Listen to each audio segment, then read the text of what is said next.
Hello students, myself Dr. Himmat Singh, Associate Professor, Gyan Vihar School of Pharmacy, Suresh Gyan Vihar University, Jaipur, Rajasthan. In Physical Pharmaceutics Second lecture series, we are discussing about the colloidal dispersions. This is the first unit of Physical Pharmaceutics Second. And in today's discussion, the topic is properties of colloids. We have to discuss about the optical, kinetic, and electrical properties of colloidal dispersions in today's lecture.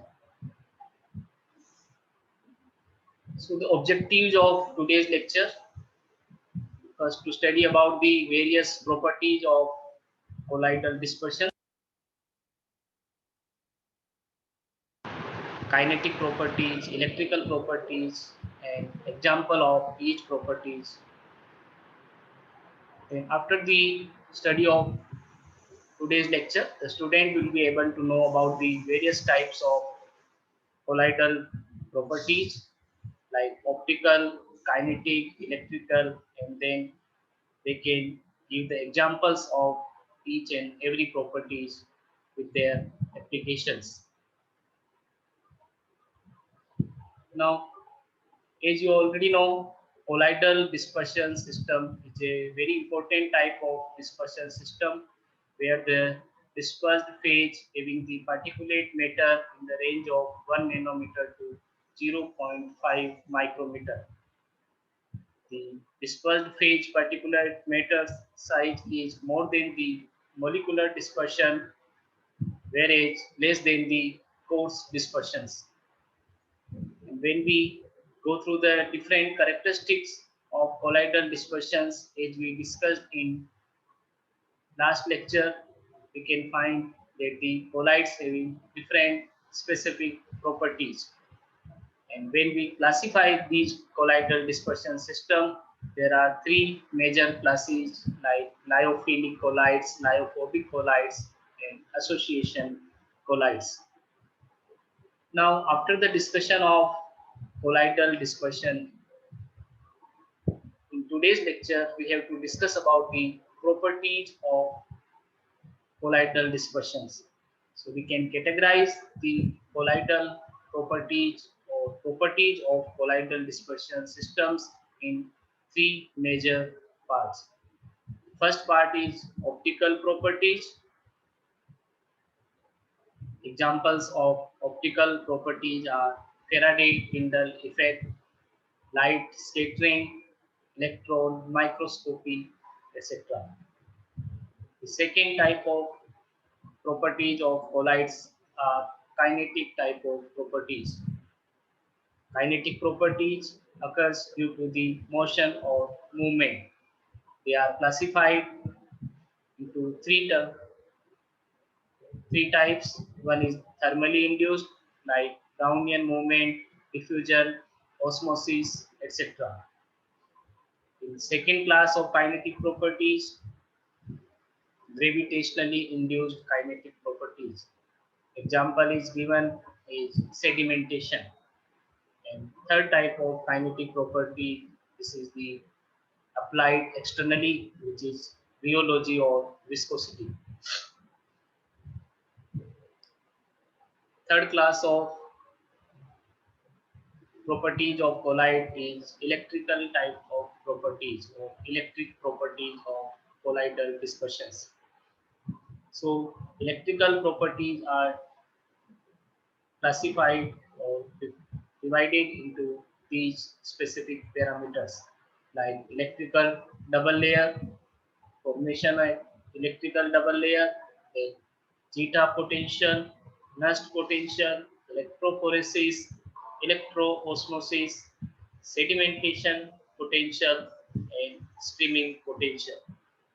So there are three types of colloidal properties. One is optical type of properties. Second one is the kinetic properties. And third one is the electrical properties of colloidal dispersions. These properties are very important. So now let us discuss each and every property in detail.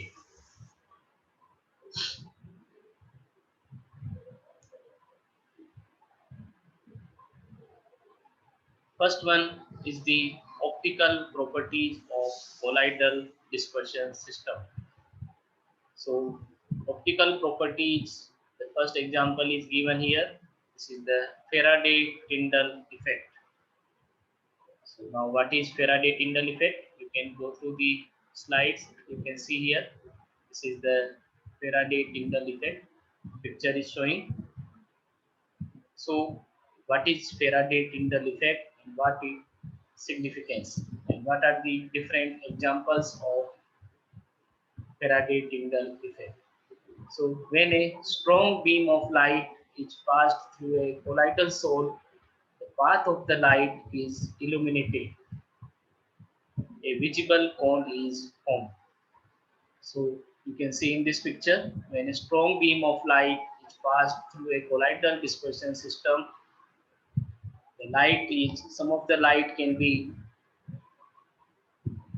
illuminated, a visible cone can be formed.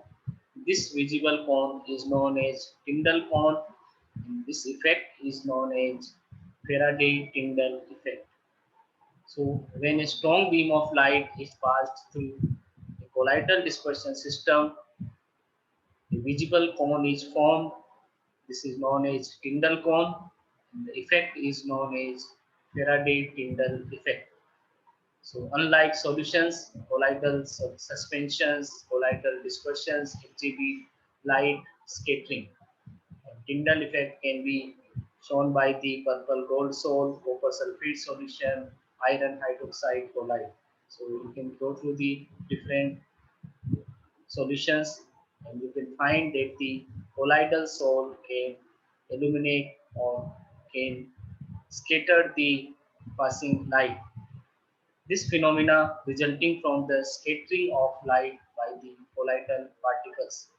So this phenomena generally occurs due to the mechanism of scattering of light, which is known as Faraday-Tyndall effect.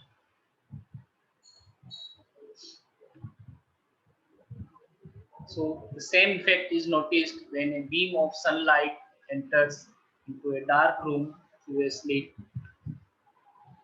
where the beam of light becomes visible through the room. So in daily life, you can see in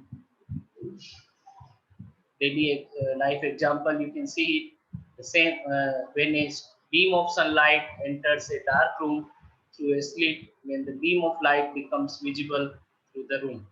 This happens due to the scattering effect of light by particles of dust in the air.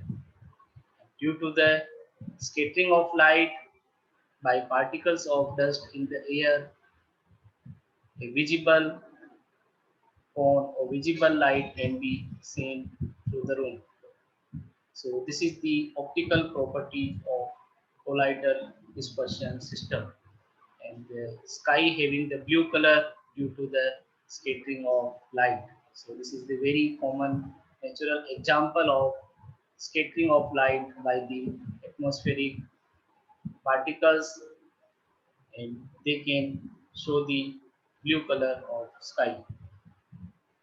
So you can see the diagram of Faraday-Tyndall effect here, where the Tyndall effect means laser pointer traveling through a solution on right side and through a colloidal suspension on left side. So you can see the effect. So when the strong beam of light pass through the solution, pass through the colloidal suspension, and the colloidal suspension completely absorbing the light.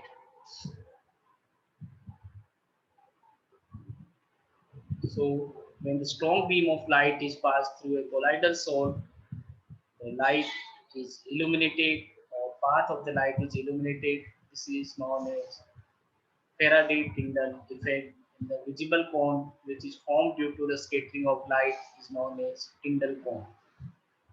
Now the second property is the electron microscopy. So Zsigmondy discovered the ultramicroscope. Electron microscope. So due to the ultramicroscope has declined in recent years, as it does not able to resolve the lyophilic colloids. So electron microscope is capable of building pictures of actual particle size, shape, and structure of colloidal particles. And why it is capable to build the pictures of actual particle size, shape, and structure of colloidal particles? This is given due to the high resolving power of electron microscope. So electron microscopy or electron microscope has high resolving power as its radiation source is a beam of high energy electrons, while that of optical microscope is visible light. So due to its high resolving power, we can build the pictures of colloidal particles and find out their particle size, shape, and structure. This is the diagram of electron microscope. You can see here where the source of energy is the high energy electrons.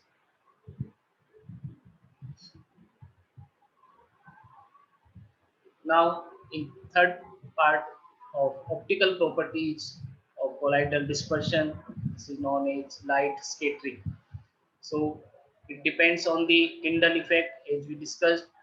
So when a strong beam of light is passed through a colloidal soul, the path of the light is illuminated, a visible cone is formed. So now, what is the importance of this light scattering? It is also used to give the information about particle size, shape, and for determination of molecular weight of colloidal particles. So light scattering can be used to give the information about the particle size, shape, and determination of molecular weight of colloids. It also used to study proteins association colloids, which is made by amphiphiles or surface active agents and lyophobic salts. Scattering described in terms of turbidity, which is represented by tau.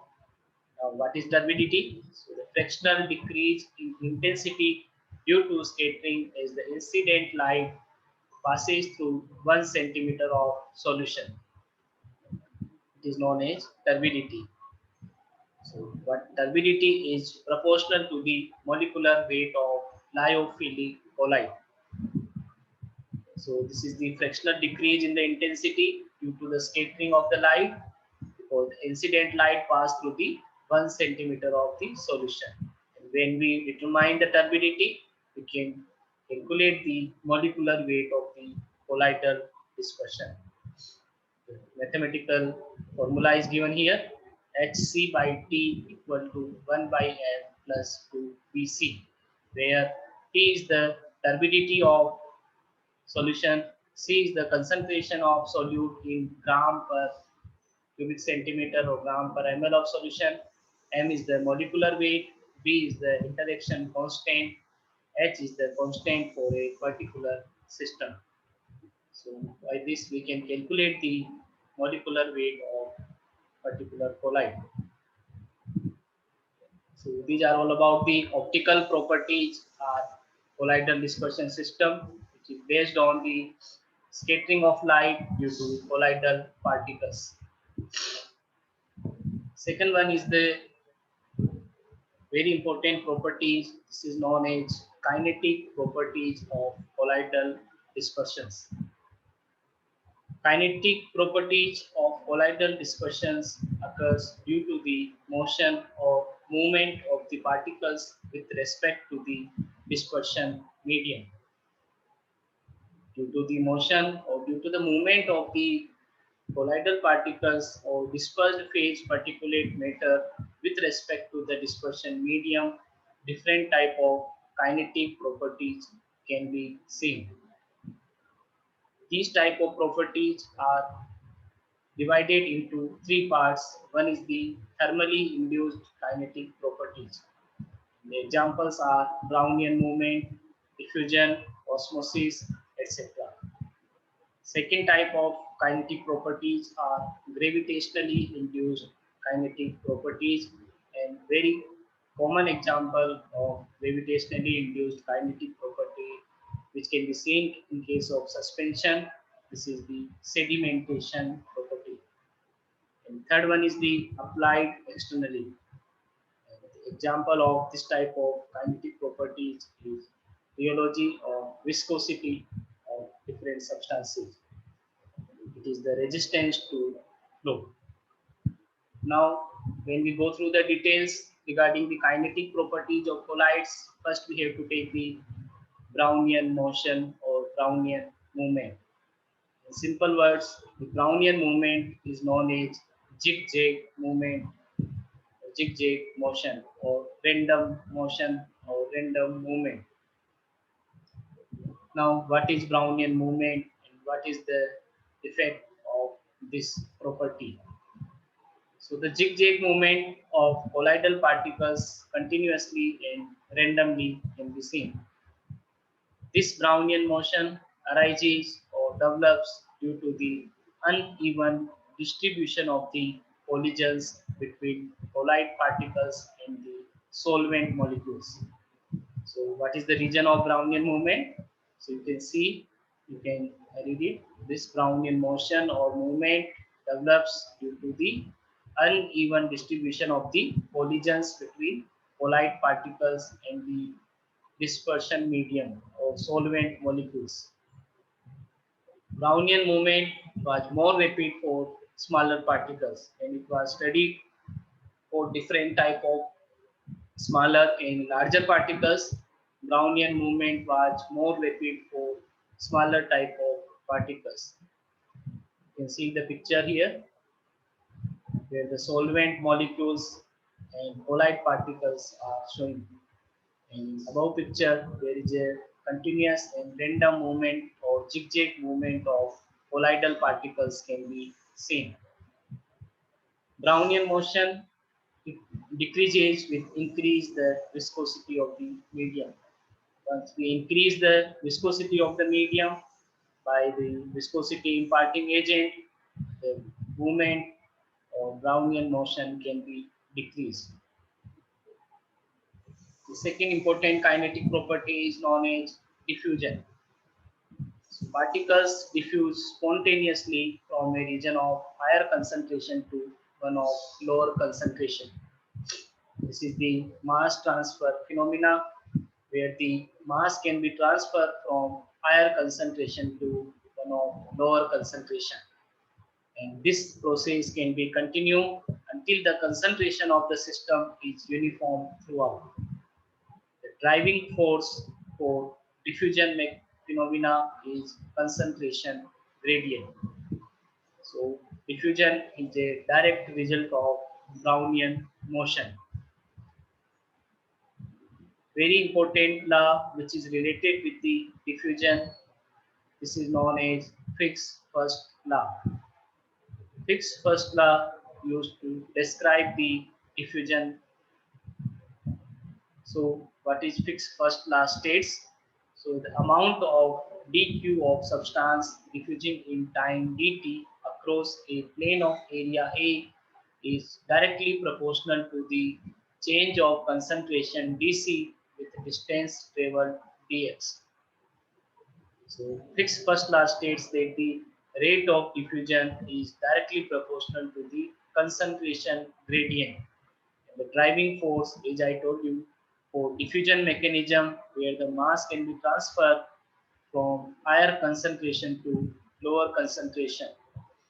So mathematically it can be represented dq equal to minus dA dc by dx multiplied with dt, where dq is the amount of substance diffusing in time dt, cross sectional area, surface area is given as A, D is the diffusion coefficient, and change of concentration with distance travel is dc by dx. Once the concentration gradient is zero, then there will be no diffusion. So the amount of the material diffused per unit time across a unit area when dc by dx, which is known as concentration gradient, is unity. So the measured diffusion coefficient can be used to determine the radius of particles or molecular weight of the substances. So this is the again very important term, diffusion coefficient, which can be used to determine the radius of particles and molecular weight of the substances. So this is the very important kinetic properties of bolides. You can see the picture of diffusion here, where the mass can be or solute of dispersed phase material can be transferred from higher to lower concentration. So solute transport is from the left to the right. Movement of the solute is due to the concentration gradient, which is represented as dc by dx.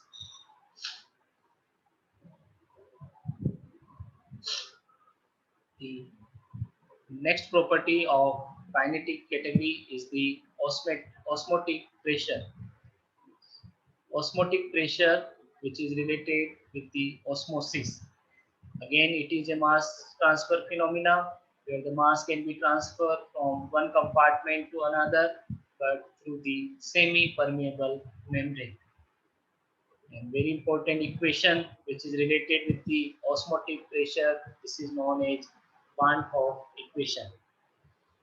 So Van Hoff equation states that the pi equal to CRT, where T is the temperature, R is the constant, K is constant, C is the concentration, pi is the osmotic pressure. It can be used to determine the molecular weight of the bolide in dilute solutions, replacing small c by m, where the c is the grams of solute per liter of solution and m is the molecular weight. We can obtain the new equation pi by c equal to RT by m. So pi is the osmotic pressure and R is the molar phase constant in this equation. So with the Van Hoff equation, we can determine the molecular weight of the colloidal substances. So osmosis and diffusion, both of the kinetic properties are related with the mass transfer mechanism. And the driving force for these properties are concentration gradient. Now next one is the sedimentation. The sedimentation, which is based on the Stokes law. The velocity of sedimentation is given by Stokes law.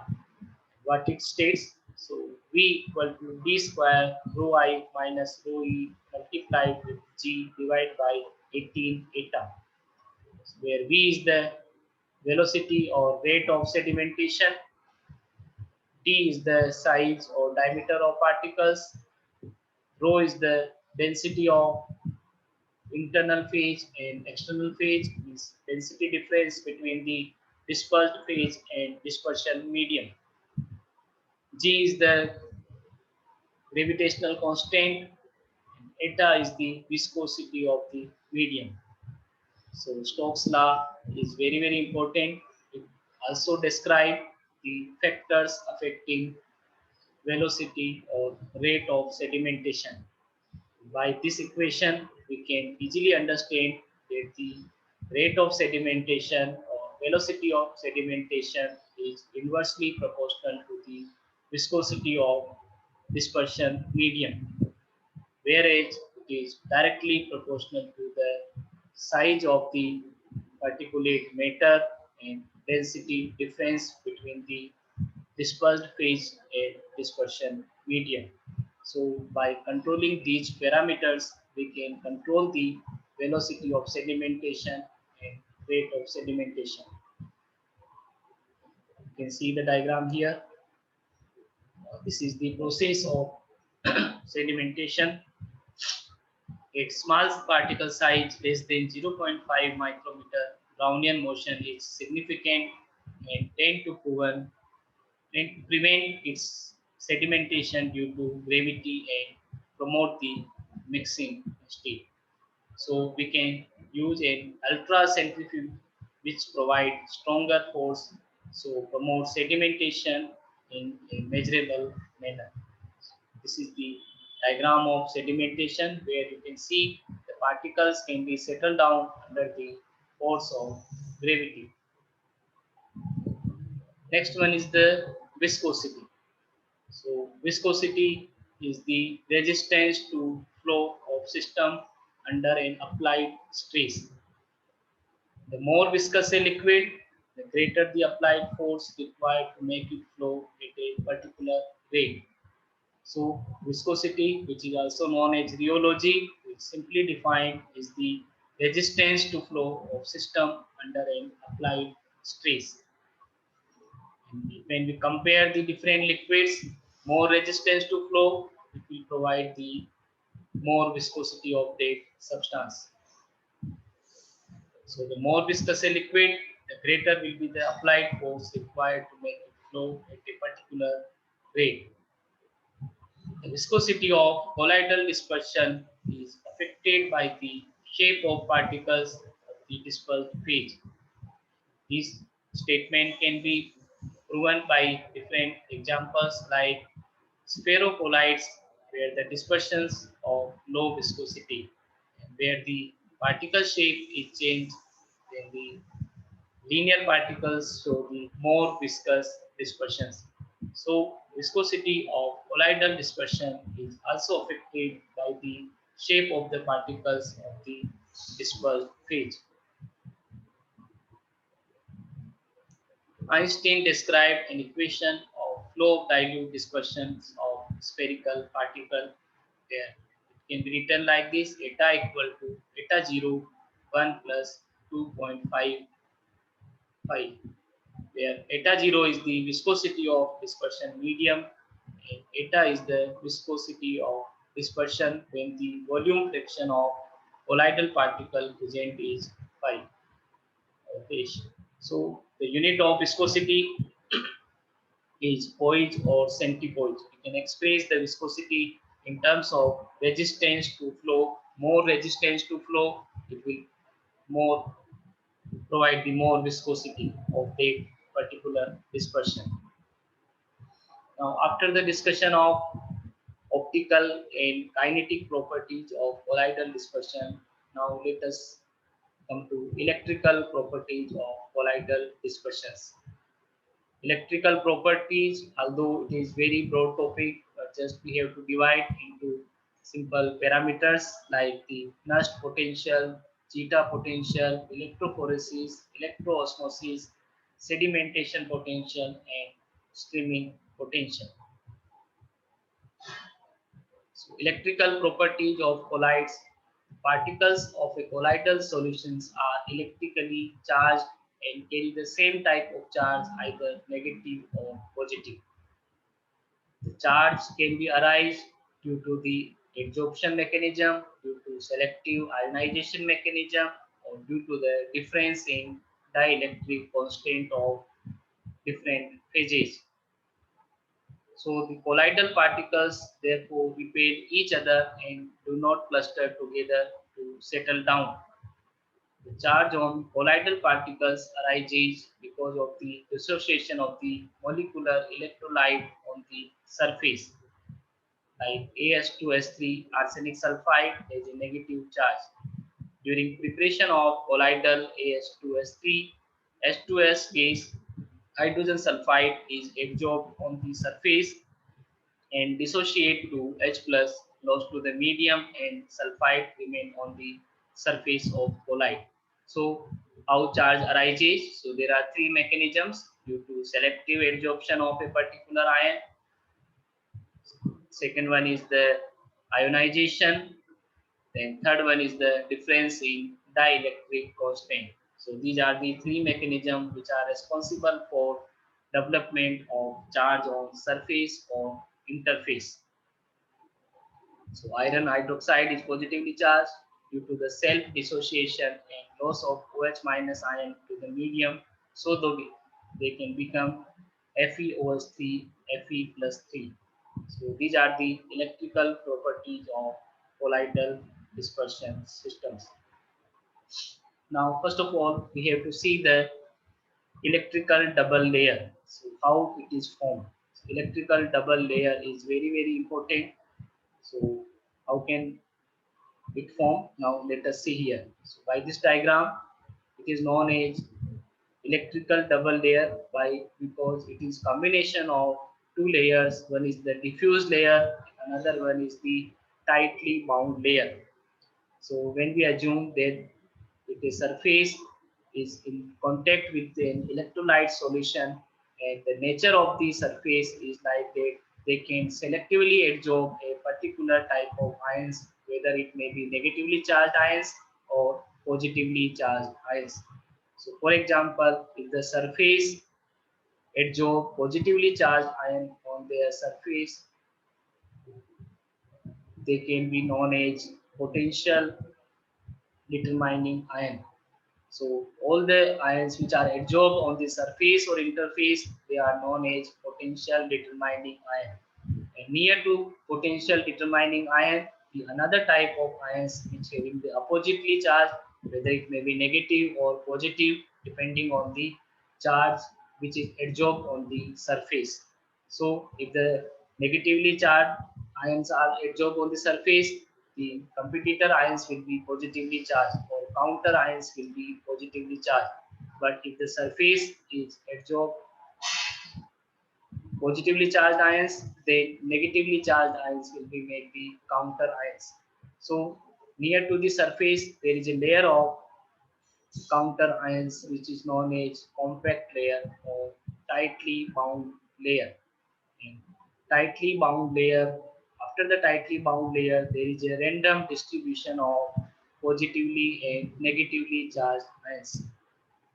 The counter ions are negatively charged. They can prevent the other negatively charged ions to approach the surface of potential determining ions. And this effect is known as screening effect. So first layer, which is made by the counter ions, which is commonly known as Gigen ions, which make the compact layer or tightly bound layer. And the second layer, which is made by the different positively and negatively charged ions, they are known as diffusive layer or diffuse layer. So because there are formation of two layers, one is the tightly bound layer and second one is the diffuse layer, although the whole system is electrically neutral. So due to the combination of two layers, this system is known as electrical double layer system. So electrical double layer can be formulated due to the movement of different negatively and positively charged ions on the surface. And there may be production of zeta potential or nust potential or electrokinetic potential or electrostatic potentials. So we can see different type of potential now.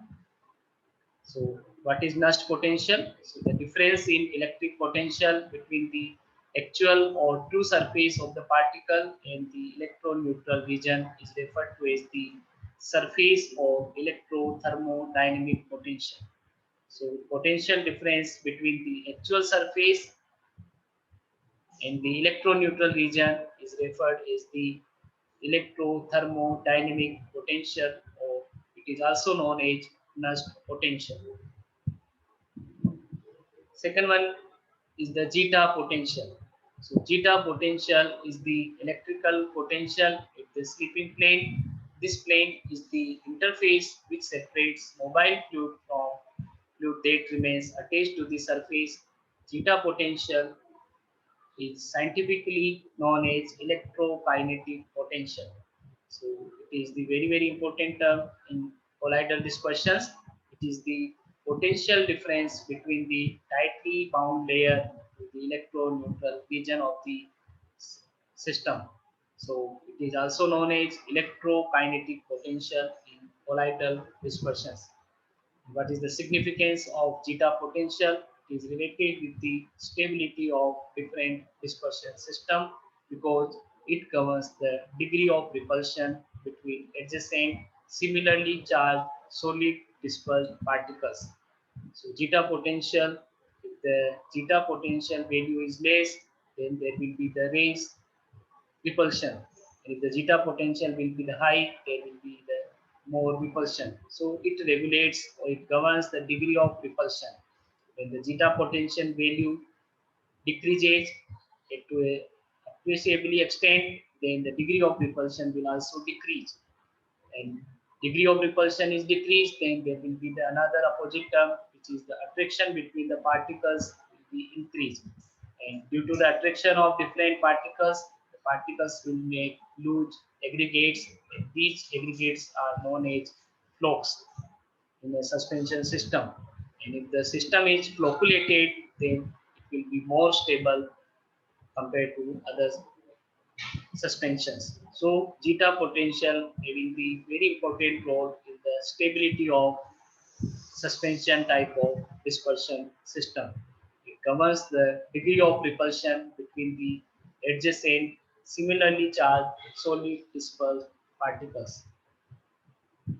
So it's the diagram showing the ionic concentration and potential difference is a function of distance from the charged surface of the particle suspended in a dispersion medium. You can see the diagram here where the surfacely charged negative ion stem layer or slipping plane as we seen in electrical double layer can be seen. So zeta potential is a scientific term for electrokinetic potential in colloidal dispersions. In the colloidal chemistry literature, it is usually denoted using the Greek letter zeta, as zeta potential. Usual units are volt or millivolts. We can determine the zeta potential with the help of zeta meter apparatus. The expression of zeta potential can be done in terms of volt or millivolt. It regulates the degree of repulsion. From a theoretical viewpoint, the zeta potential is the electric potential in the interfacial double layer at the location of the slipping plane relative to a point in the bulk fluid away from the interface. In other words, zeta potential is the potential difference between the dispersion medium and the stationary layer of the fluid attached to the dispersed particles. So zeta potential is very very important. The next one is the electrophoresis. So electrophoresis is the most common electrokinetic phenomena. It refers to the motion of charged particles relative to the fluid under the influence of an applied external electric field. So due to the applied electric field, there is a motion of charged particles related to the fluid under this applied electric field, which is commonly known as electrophoresis. And if an electric potential is applied to a colloid, the charged colloidal particles move toward the oppositely charged electrode. And you can see this mechanism with the help of this diagram. Now, electroosmosis is opposite in principle to that of electrophoresis. When electrodes are placed across a clay mass and a direct current is applied, water in the clay board space is transported to the cathodically charged electrode by electroosmosis. Electroosmotic transport of water through this clay is a result of diffuse double layer cations in the clay pores being attracted to a negatively charged electrode or cathode. As these cations move towards the cathode, they bring with them water molecules that clump around the cations as a consequence of their dipolar nature. You can see the diagram of model of water and salt movement by this electric field where the positive anode, which is made by platinum, and cathode is given here.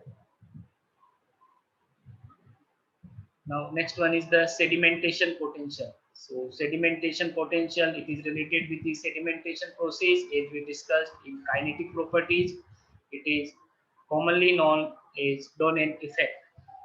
It is the potential induced by the falling of a charged particle under an external force field. It is analogous to electrophoresis in the sense that a local electric field is induced as a result of its motion. If a colloidal suspension is a gradient of concentration such as produced in sedimentation or centrifugation process, then a macroscopic electric field is generated by the charge imbalance appearing at the top and bottom of the sample column. You can see this Donan equilibrium, membrane equilibrium, where the semi-permeable membrane separate the different positively and negatively charged ions. So colloidal suspension after sedimentation or centrifugation can be seen in diagram which is on the right side. So streaming potential. So it different from the electroosmosis in that the potential is created by forcing a liquid to flow through a bed or plug of particles, which is commonly known as streaming.